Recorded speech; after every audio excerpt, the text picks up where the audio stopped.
Keaton Verhoeff ranked number 12 in elite prospects rankings. Do I believe he's going to go number 12? No, I think he's going to go way earlier than that. I'm pretty surprised he's dropped down. But when you look at all the standings or rankings, he's all over the place, right? It's crazy. The WHL 2024, 2025, 63 games, 45 points, 6'4", 220 pounds. Yeah. Right hand defenseman. So right now in the NCAA last year, he played for North Dakota, as you already know. 30 games, he had 6 goals, 14 assists, 20 points. Defensively, he has a big wingspan. So stick checking, he could get the puck out from his opponents. He does have a really good accurate shot as well on the power play. So on the point, so power play wise, he could be utilized. But I think his draft ranking did drop because of him going to the NCAA. But think about it, he went earlier. Yes, it wasn't that great of a year compared to playing in the WHL. Yeah. But is it going to help him in the long run? Yes, I think so too. I think so. And I believe that he should play one more year in North Dakota if he can. If he's playing next year, I'm not 100% sure if he's still committed, but I feel like he should play one more year. And I think next year you're going to see a lot of the same scouts saying, oh, wow, he should have went top 5. So it was a big learning curve for him this year playing in the NCAA. Nice. Like one thing that I noticed is just the skating, right? Yeah. And for such a big guy to be able to skate, make those tight turns and stuff, it's pretty impressive. And this is why I was like questioning, like, why isn't this guy? Yeah. I think the numbers and the fact that he lost some viewership, 100%, because like not a lot of people are paying attention to especially in North Dakota, like their premier program. Yeah. But it's not going to get as much viewership, right? So I feel like that kind of led to him. Yeah, and even for him scouts, too. I don't think scouts are going to be dropping him because of viewerships. I think it's more to do with there's 2 things. One is, of course, the adjustment in North Dakota. It's not, you're playing against men. And number 2, there's been a lot of not prospects. Men, he's playing against older kids. No, they're men. Anything over 18, you're playing against men now. They're playing against 24-year-olds. What are you talking about? 21 to 24-year-olds? No, not 24. Yeah. It's like you got 24 years old, man, in the NCAA. Oh, it's older. It's not, I don't know. Because then what is he? He's a boy if he's 17? Yeah. You turn into a man when you're 18. No, not in America. But, okay. In America, sure. yeah. That's true. That's true. That's 21. I agree with that. Yeah, I agree with that. So no, but I think there's been a lot of draft risers. As you already seen, a lot of the defensemen we talked before that, they moved up.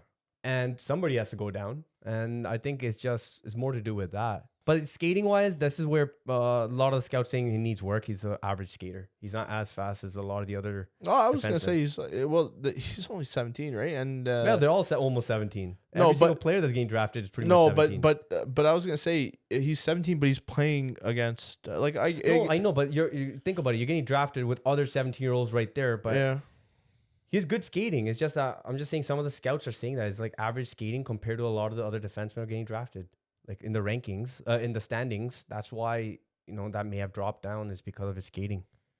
Puck management skills is still, puck management is also being a little bit of a weakness for him as well. Mm-hmm. Sometimes what I mean by that is like sometimes he does too much when he has the puck. Like his vision is a good part of his game. Like he has good vision, but yeah, sometimes needs to know when to let go of the puck. Pretty good at like leading the charge too out of the zone. Yeah, but like if you notice in the neutral zone, when he's on the transition and let's just say he's trying to become the aggressive forechecker, he's sometimes not the fastest guy. So he struggles there. Like that lateral skating, he has to work on the skating, man. One thing that's kind of nice to see is he's just like bouncing guys off him. Right? Yeah. And he's not scared of using his body. Like, you have a big body, like, use it, right? 2-way defenseman. He's versatile in both sides of the game, both sides of the ice.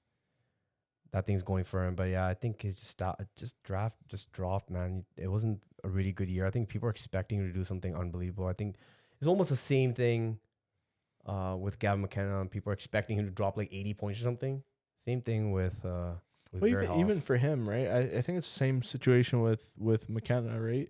Where the potential, you can definitely see it. Like the eye test, right? It's like there. It's just the numbers, I guess, this year didn't back it up, right? Yeah. Because even from like just watching the highlights, like you could tell like, Like, look at this, just breaking out, and Like, he's I got like like three guys. I definitely see Winnipeg drafting him. I don't think it should go past Winnipeg. Mm-hmm. Like he's a good defenseman. It's just that depends. You know, a lot of teams are gonna look at needs. I feel like he needs one more year. He'll be back playing in the NHL, and he'll be ready. He already has 1 year in the NCAA under his belt. I think 100%. Like for his first year, like next year his numbers are definitely gonna get better, right? Especially. Yeah. Playing in D1, I don't know. It was a risky moving here. I think maybe if you're playing in the WHL, it would be a different story. But he challenged himself, and teams should look at that as well. You also went to like North Dakota in the middle of like nowhere, right? Yeah, but it's a good hockey. It's a good hockey program. Really good hockey It's program. a good hockey program for sure. So his ceiling, I could give two guys. Moise Sider, same thing. I think it was like Albert Sims, or it could be if he really works on his skating and maybe even physically, just starts using his body a little more. Drew Doughty. Realistic, two-way defenseman Aaron Ekblad could be that guy. He just needs to work on that transition skating, man. Like how Ekblad is. With I think Verhoeff has more offensive upside than Ekblad does, so that kind of takes away. I feel like he can go into the Moise Sider side. Is just skating. He's got to work on that. One thing too is like he moves the puck well, like skating out of the zone and stuff like that. He does a good job. Like don't discount like his offensive, like you said, right? His offensive ability is pretty good. I think it's like, no, I wouldn't say like average. I say like, I feel like he has a higher upside than somebody like Albert Smits offensively, but I think defensively Albert Smits is better defensively. Of course, I think Verhoeff has more upside to becoming more of a star defenseman. But depends on how teams are looking at it, right? Like I think his low end is maybe a guy like Brett Pesce, good serviceable top four defenseman, two-way.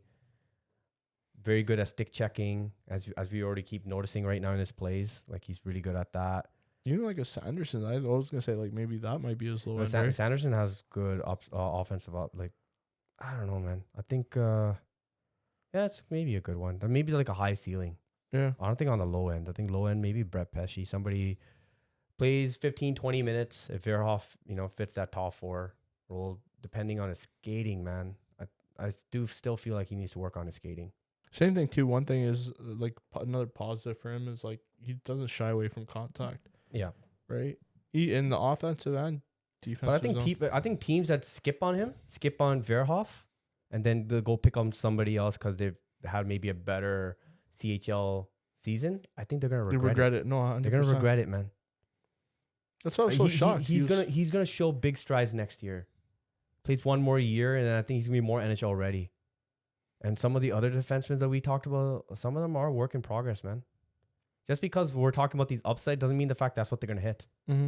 Right? Well, keep in mind, too, like, he went to North Dakota, right? And North Dakota is a good program, but I wouldn't say they're, like, a top... really stacked team. Yeah, right? Yeah. Like, you know what I mean? Like, I wouldn't say they're like a Michigan. Yeah. Right? And like, it's kind of funny because, like, Wisconsin won the Frozen Four, and they weren't really super like highly ranked. I think Michigan was the team that everyone was expecting to win, right? Like he has a potential to be a number one penalty killer, a number one power play guy with a really good shot, right? Yep. Defensively reliable, offensively reliable. He's like a two-way star. I could definitely see him, but to become that, I think that's the most difficult type of defenseman to become.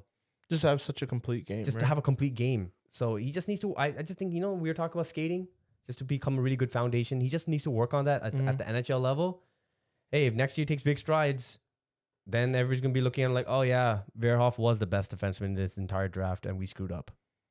So he could prove it to a lot of doubters.